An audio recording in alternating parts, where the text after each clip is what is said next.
адамдын өмүрү узарышына себеп болгон амалдардан бул умра, ажылыктан кийин же болбосо умра кылуу.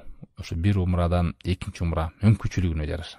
Умра кылуу кадимки жакырчылыкты жоет, адамдын күнөөсүн жоет, кадимки жанагы ысык отко темир салганда тазалангандай эле адамдагы күнөөлөр ошондой жок болот, тазарып.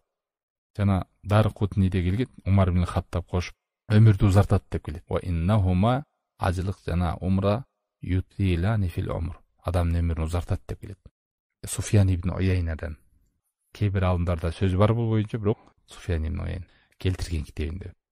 Дагы бир хадистеринде пайгамбар саллаллаху алейхи вассалам айтат, хадис кудси: мен кулума ден соолук бердим, ага жашоосун кең кылдым, 5 жыл өтүп мага зыяратка келбесе, аны көп жакшылыктан кур калтырам.